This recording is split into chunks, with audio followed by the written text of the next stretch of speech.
বৰ ভাল লাগিছে। আমাৰ ল'ৰা ছোৱালী বৰ হাৰুৱা ল'ৰা ছোৱালী, তেওঁলোকৰ মুখখন দেখিলেই ভাল লাগি যায়।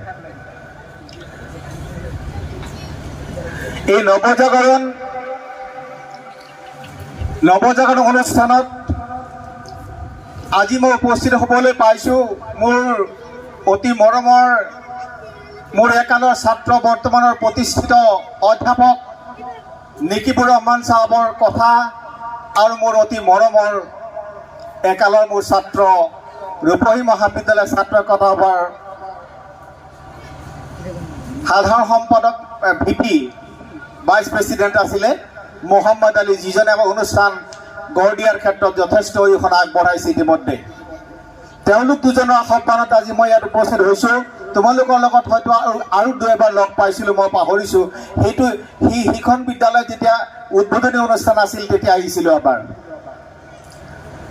যিয়ে নহওক, এই নৱজাগৰণ বিদ্যাপীঠৰ আজি সম্বৰ্ধনা অনুষ্ঠানৰ 2024 বৰ্ষৰ শিক্ষান্ত পৰীক্ষাৰ উত্তীৰ্ণ হোৱা কৃতি ছাত্ৰ ছাত্ৰীসকলক সম্বৰ্ধনা যাচিবৰ কাৰণে যি অনুষ্ঠান আমি আয়োজন কৰিছোঁ পৰিচালনা সমিতিৰ আৰু এই নৱজাগৰণ বিদ্যাপীঠৰ পৰিয়ালবৰ্গই, সেই অনুষ্ঠান পৰিচালনাত সন্মানীয় সভাপতি মহোদয়,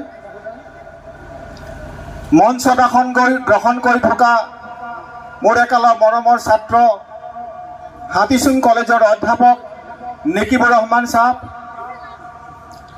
মোৰ বন্ধু সকলো সময়তে লগ পাই থাকোঁ, শিক্ষা জগতৰ লগত জড়িত এজন ব্যক্তি খাইৰুল ভাই চাহাব, খাইৰুল ইছলাম, তেখেত হায়াৰ ছেকেণ্ডেৰীৰ অধ্যাপক। এই মঞ্চত আসন গ্ৰহণ কৰি থকা নৱজাগৰণ বিদ্যাপীঠৰ কৰ্তৃপক্ষই আমন্ত্ৰণ জনায়, অমুক বিদ্যালয়ত অমুকজন ছাৰে অমুকজন ব্যক্তিয়ে এই কথাখিনি কৈছিলে, সমাজৰ কাৰণে অত্যন্ত প্ৰয়োজন। সাংবাদিক বন্ধুসকল, যিসকল অভিভাৱকে এই অনুষ্ঠানত নিজৰ ছাত্ৰ ছাত্ৰীবিলাকক দি অহৰ্নিশে ঘৰত চেষ্টা কৰিলে মোৰ ছাত্ৰ, মোৰ কন্যা সন্তান, মোৰ পুত্ৰ সন্তান কেনেকৈ স্কুলখনৰ ভিতৰত এক নাম জ্বলা ছাত্ৰ ছাত্ৰীত পৰিণত হ'ব, সেই প্ৰচেষ্টা আগত ৰাখি যিসকল অভিভাৱক উপস্থিত হৈছে, ছাত্ৰ ছাত্ৰীসকল, যিসকলৰ কাৰণে আমি আজি উপস্থিত হৈছোঁ, যিসকলে সম্বৰ্ধনা লাভ কৰিব আৰু যিসকলে নিজৰ জীৱনৰ কৃতিত্বৰ ফালে আগবাঢ়িব বিচৰা এই মৰমৰ ছাত্ৰ ছাত্ৰীসকল, এনেকুৱা অনুষ্ঠান প্ৰতিষ্ঠানবিলাকত আমি কাক মাতো বাৰু? আমি এনেকুৱা কিছুমান ব্যক্তিক মাতো, এনেকুৱা ব্যক্তিত্বৰ মানুহক আমি আমন্ত্ৰণ জনাওঁ, যিসকলৰ কথাত আমাৰ ছাত্ৰ ছাত্ৰীসকলে প্ৰেৰণা পায়, শক্তি পায়, নিজৰ কৰ্মজীৱনত নিজৰ কৰ্তব্যৰ ক্ষেত্ৰত সচেতন হয়, নিজৰ লক্ষ্য স্থিৰ কৰাৰ ক্ষেত্ৰত সচেতন হয়, নিজৰ চৰিত্ৰ সংশোধন কৰাৰ ক্ষেত্ৰত সচেতন হয়, নিজৰ দায়িত্ব কৰ্তব্যৰ প্ৰতি তেওঁলোক সচেতন হয়। সেই ব্যক্তিসকলক মাতি অনা হয় এনেকুৱা অনুষ্ঠান প্ৰতিষ্ঠানত।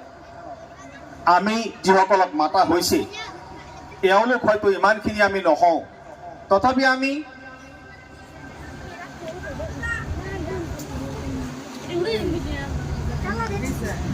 শিক্ষা অনুষ্ঠানৰ লগত জড়িত আছিলোঁ, এতিয়াও শিক্ষা অনুষ্ঠানবিলাকৰ লগত জড়িত। আমাৰ শিক্ষাগুৰুসকল আছে, সমাজৰ বয়োজ্যেষ্ঠ ব্যক্তিসকল আছে, হজলৈ যোৱা মানুহসকল ইয়াত আছে, ধৰ্মপৰায়ণ ব্যক্তিসকল ইয়াত আছে। এওঁসকলৰ আশীৰ্বাদ, এওঁলোকৰ দুৱা ল'বৰ কাৰণে আমাৰ ছাত্ৰ ছাত্ৰীসকল গোট খাইছে।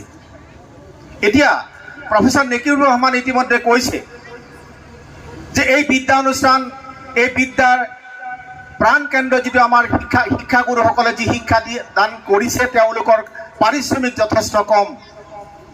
নগণ্য পাৰিশ্ৰমিকৰ দ্বাৰা আমাৰ শিক্ষাগুৰুসকলে তেওঁলোকৰ শ্ৰমদান আগবঢ়ায় আৰু আজি তেওঁলোকৰ বুকুত কোটি টকীয়াৰ সম্পত্তি তেওঁলোকে আজি লাভ কৰি লৈ যাব। সেয়া হ'ল তেওঁলোকৰ ছাত্ৰ ছাত্ৰীয়ে যেতিয়া 90 নম্বৰ ক্ৰছ কৰিছে,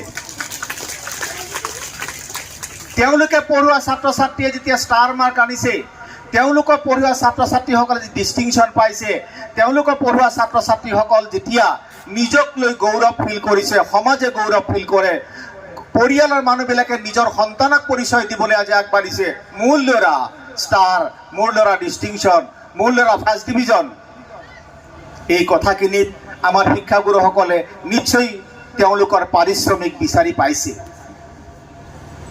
গতিকে শিক্ষাগুৰুসকললৈ মোৰ আন্তৰিক এক শুভেচ্ছা আৰু আন্তৰিক ছাপোৰ্ট থাকিল। এই সুযোগতে আমাৰ শিক্ষাগুৰুসকলৰ কাৰণে সুন্দৰ হাত চাপৰি হ'ব লাগে।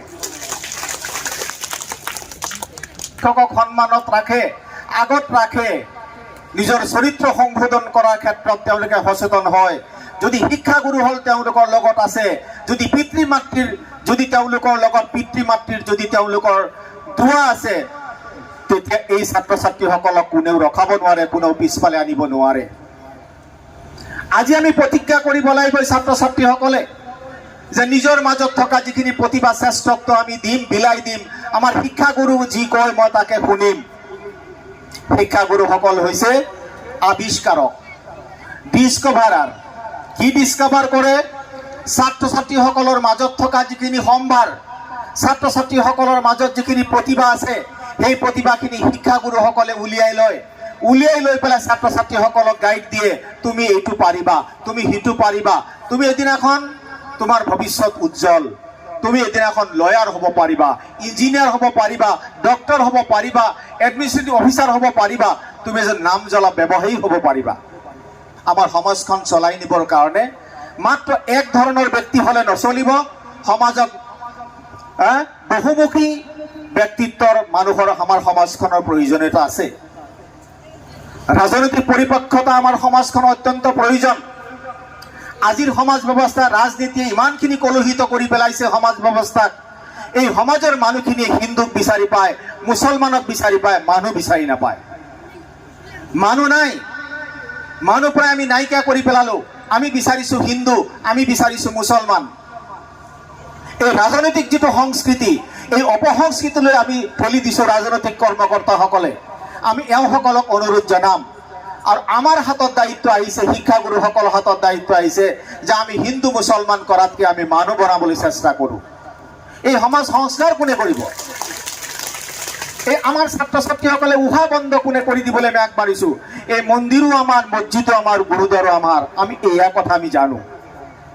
আমি এই কথা যদি জানো, তেতিয়াহ'লে আমাৰ মাজত থকা কণ কণ শিশুসকলক যদি আমি সেই আদৰ্শৰে অনুপ্ৰাণিত কৰি আগবঢ়াই লৈ যাওঁ, তেতিয়াহে এদিনাখন সুন্দৰ সমাজ আমি চাবলৈ পাম। আৰু সেই দায়িত্ব কাৰ বাৰু?